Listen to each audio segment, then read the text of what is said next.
US President Donald Trump pulled off a rare diplomatic scramble on Monday. In a hastily arranged series of meetings, he welcomed Ukrainian President Volodymyr Zelensky and several European leaders to the White House. The mission? To push forward a deal that could end Russia's war in Ukraine.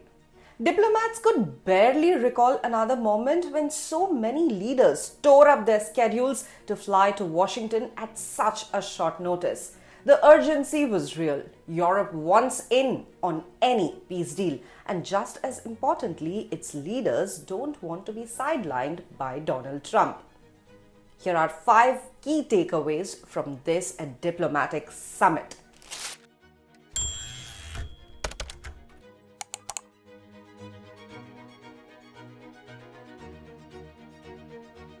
First off, the Oval Office felt different this time. Gone was a shouting match from February earlier this year. Zelensky came prepared to smooth things over. He brought a letter from his wife for Melania Trump. He praised her letter to Putin about children suffering in the Russia-Ukraine war. And in his first 10 seconds, Zelensky said thank you 4 times. And this was a deliberate move. A gesture to counter J.D. Vance's past accusations that he was utterly ungrateful. Even Zelensky's outfit was a concession. No olive green military sweater. This time, a suit. Trump teased him about it and they both laughed. And like before, Trump's team kept silent. J.D. Vance, Secretary of State Marco Rubio, and Special Envoy Steve Witkoff all sat quietly on the Oval Office sofa.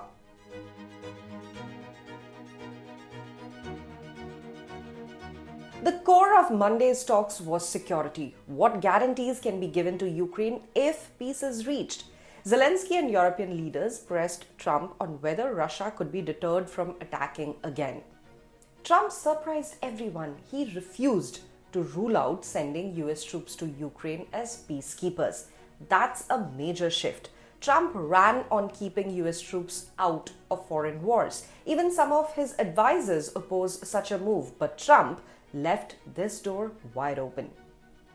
Trump stated President Putin agreed that Russia would accept security guarantees for Ukraine. I'm optimistic we can reach an agreement that will deter future aggression. On Truth Social later, POTUS added that European nations would take the lead with coordination from the United States.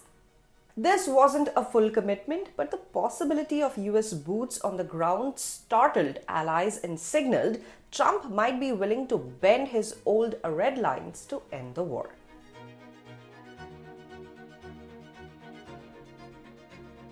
And there's, of course, Trump's trilateral dream. Trump has made it no secret. He wants Zelensky and Putin in the same room with him. He believes only a direct trilateral meeting can end the war. On Monday, he said it was still his goal. Trump warned, if we don't have a trilat, the fighting continues. If we do, there's a good chance we end it. Trump even paused his meeting with Zelensky and the European leaders to speak with Putin by phone. Later, he wrote that arrangements were underway for a Zelensky-Putin meeting followed by a trilateral session, including himself. No date or place has been confirmed yet, and Putin has not explicitly agreed. Still, Trump insisted it's a question of when and not if. Meanwhile, European leaders remain uneasy. French President Emmanuel Macron floated the idea of a quadrilateral meeting. He stated security guarantees mean European security. Trump ignored that suggestion, however. For now, it's clear POTUS intends to keep the spotlight on himself.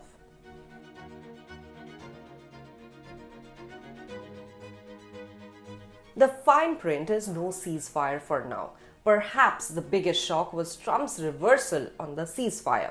Just last week, heading into his Alaska summit with Putin, he had insisted he wanted a ceasefire and threatened severe consequences if one didn't happen.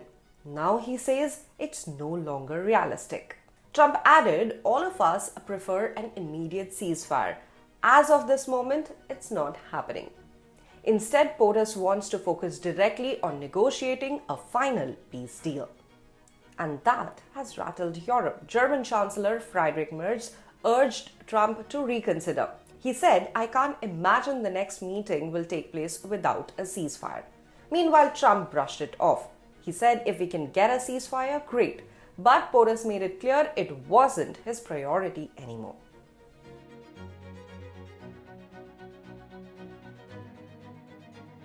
So after the slew of meetings, what happens next? The day's talks showed how high the stakes have become. Zelensky adjusted his tone, even his wardrobe, to keep Trump engaged. Europe rushed in to avoid being sidelined. Trump surprised everyone with hints of troop involvement, and yet nothing concrete was decided. However, what was clear is Trump is determined to play peacemaker, and he wants to do it on his own terms. For Europe and Ukraine, that means navigating both opportunity and risk. The next 2 weeks, as Trump pushes for a Zelensky-Putin face-off, may prove to be the biggest diplomatic test yet.